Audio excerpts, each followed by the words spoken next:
Hola, ¿qué tal? En este episodio se va a estudiar a los derechos sociales, económicos y culturales, específicamente a los derechos al agua, vivienda y cultura.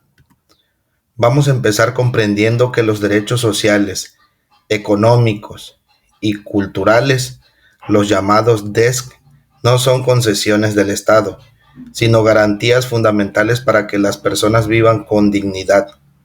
Mientras los derechos civiles y políticos requieren que el Estado no intervenga, los DESC exigen lo contrario: acción directa, recursos, políticas públicas. Sin salud, sin educación, sin trabajo justo, sin vivienda, sin acceso a la cultura, los demás derechos simplemente se vuelven letra muerta. Estos derechos están interrelacionados y su cumplimiento es condición básica para una vida justa y equitativa. El derecho al agua no significa solo tener una llave en casa. Implica que el agua esté disponible, sea segura, accesible, aceptable y asequible.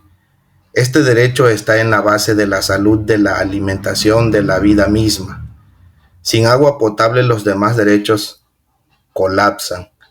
Hoy hay millones de personas en el mundo que no tienen acceso a agua limpia, y muchas veces no es por escasez natural, sino por decisiones políticas, económicas o industriales. Reconocer el agua como un derecho y no como una mercancía es el primer paso para protegerla como bien común. Pero la realidad es preocupante. La contaminación de ríos, la extracción desmedida por industrias, la privatización de los servicios y el cambio climático están profundizando las crisis hídricas. Además, muchas comunidades rurales, pueblos originarios o asentamientos periféricos viven sin acceso regular al agua potable. Esto no solo afecta a su salud, sino que los condena a la desigualdad. Por eso se necesita una gestión responsable, con participación ciudadana y políticas sostenibles que pongan la vida por encima del lucro. Tener una vivienda digna no es solo tener un techo, es vivir en un entorno seguro, con privacidad, con acceso a servicios, con estabilidad. La vivienda es un derecho que sostiene otros derechos. Sin casa no hay salud, no hay educación, no hay bienestar. La vivienda no puede seguir tratándose como una mercancía sometida a la lógica del mercado, sino como una obligación ética del Estado hacia su población. La especulación inmobiliaria convierte el suelo urbano en un negocio. Los desalojos forzados, la falta de vivienda social y la marginación estructural provocan hacinamiento y desplazamiento. Muchas familias viven en condiciones precarias, sin servicios básicos, sin seguridad jurídica. Esto afecta principalmente a mujeres, personas indígenas y sectores empobrecidos. Para cambiar esto necesitamos una política pública firme, planificación urbana con justicia social y regulación del mercado inmobiliario. La cultura no es un lujo, es una necesidad humana. El derecho a la cultura implica poder participar, crear y disfrutar de las expresiones culturales sin discriminación. Este derecho protege la memoria de los pueblos, su identidad, su creatividad. Significa también el acceso al arte, a la educación cultural y a los medios de comunicación.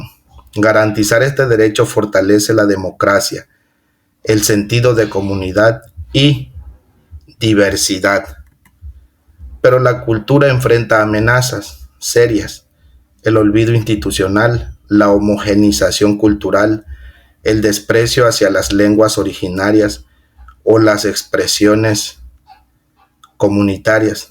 También está en riesgo por la privatización del conocimiento, por la censura o por la exclusión de sectores populares.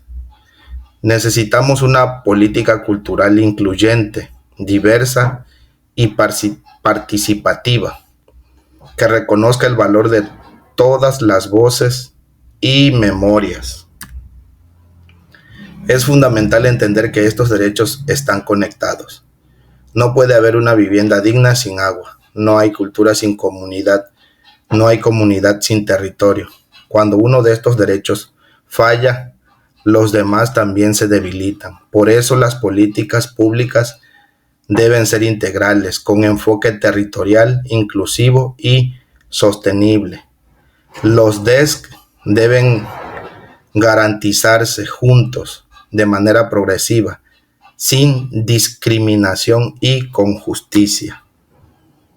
¿Qué podemos hacer? Primero, reconocer que estos derechos deben ser exigibles, no opcionales.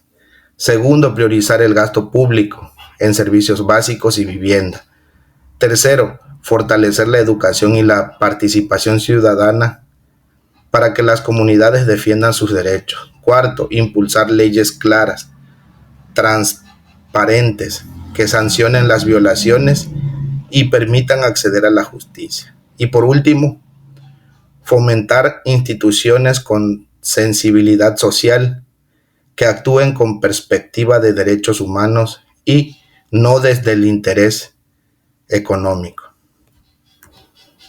Para cerrar, propongo 3 preguntas para debatir entre todos. ¿Por qué crees que el acceso al agua o a una vivienda digna sigue siendo un privilegio en lugar de un derecho universal? ¿Cómo influye el derecho a la cultura en la construcción de sociedades más justas y equitativas? ¿Qué responsabilidades debe asumir el Estado y cuál es la ciudadanía para garantizar estos derechos en tu comunidad?